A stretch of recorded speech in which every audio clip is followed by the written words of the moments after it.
টাঙ্গাইলে উচ্চ ফলনশীল বাড়ি ২০ জাতের সরিষার ব্যাপক ফলন এসেছে। বাড়ি ২০ জাত আবাদে কৃষকরা খুশি, অন্য সরিষার থেকে ১.৫ গুণ ফলন পেয়ে।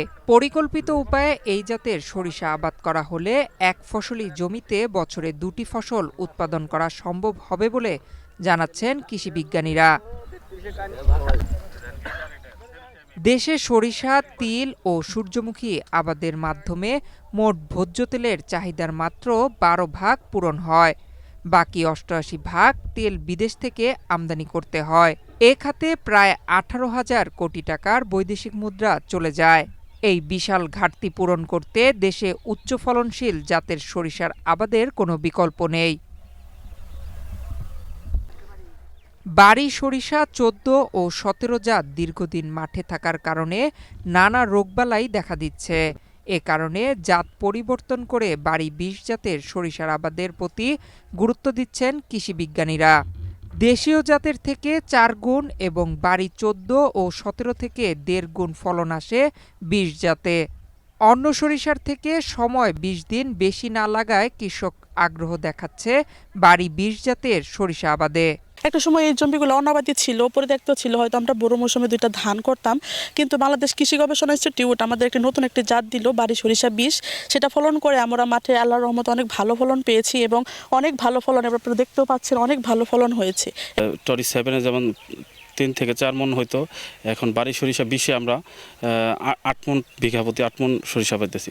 বাংলাদেশ কৃষি গবেষণা ইনস্টিটিউটের পরামর্শে, ওনাদের দিক নির্দেশনায় আমরা এই জমিগুলো পতিত ছিল, আমরা এখন এইগুলা ওনাদের পরামর্শে এবার বাড়ি সরিষা ২০ আবাদ করতেছি। এই পানিটা জানি অতি তাড়াতাড়ি যায়, আমরা জানি এই সরষাটা উঠিয়ে তাড়াতাড়ি সরষে বুনতে পারি এবং সরষাটা উঠিয়ে জানি আমরা বড় আবাদ করতে পারি। জায়গাটা অনাবাদি ছিল, বন্যার কারণে অনেক সময় পানি হয়, যার কারণে আমরা মানে অল্প, এটা জীবনকালটা একই ওই বাড়ি ১৭ এবং ১৪-র মতোই, কিন্তু আমরা ফলনে এটা বাড়ি ২০ ভালো পেয়েছি। বাড়ি সরিষা ১৪ এবং ১৭ আবাদ করছি। ওই সরিষাটা দীর্ঘদিন আবাদ করার ফলে আমরা লক্ষ্য করছি যে এই সরিষার মধ্যে বিভিন্ন রকমের রোগবালাই দেখা দিয়েছে, কাণ্ড পচা, বীজ পচা। বর্তমানে আমরা যে বাড়ি সরিষা ২০ আবাদ করছি, এই সরিষাটা এটার গাছও অনেক শক্তিশালী, মোটা কাটা, সেও মানে বীজটার সেও অনেক মোটা, এটা কোনো রকম হেইলা তুইলা পড়তেছে না। আমার মনে হইতেছে যে ওই সরিষার দ্বিগুণ ফলন আমরা পাইতে যাচ্ছি। কৃষি গবেষণার বিজ্ঞানীরা বলছেন, তেলের চাহিদা মেটাতে উচ্চ ফলনশীল সরিষা আবাদের কোনো বিকল্প নেই। অতীতে যে কোনো জাতের থেকে বাড়ি ২০ সরিষার প্রায় ১.৫ গুণ ফলন আসে। আমাদের তো আসলে তেলের ক্ষেত্রে আমরা আমদানি নির্ভর, বিশেষ করে আমাদেরকে সয়াবিন তেল প্রচুর আমদানি করতে হয়।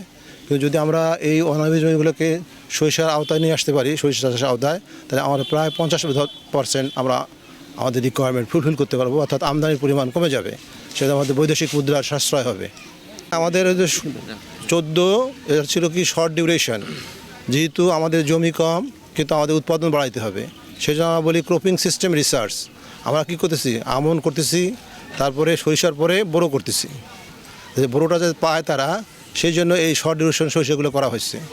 তা ১৪ও ভালো, ১৮ও ভালো, এবং এখন যেটা সেটা আরও একটু ভালো, ফলন বেশি, সেই জন্য আমরা বলতেছি যে এই সরিষা চাষ করার জন্য। চলতি মৌসুমে টাঙ্গাইলে ৮০,৮৫০ হেক্টর জমিতে সরিষার আবাদ হয়েছে। তার মধ্যে উচ্চ ফলনশীল জাতের সরিষার আবাদ হয়েছে ৫৬,৪২০ হেক্টর জমিতে। বাড়ি ২০ জাতের সরিষার আবাদ করার পাশাপাশি আমন ধানের আবাদ করাও সম্ভব হবে। বিদেশ থেকে তেল আমদানি নির্ভরতা কমাতে বেশি বেশি উচ্চ ফলনশীল সরিষা আবাদের তাগিদ দিচ্ছেন কৃষি বিজ্ঞানীরা।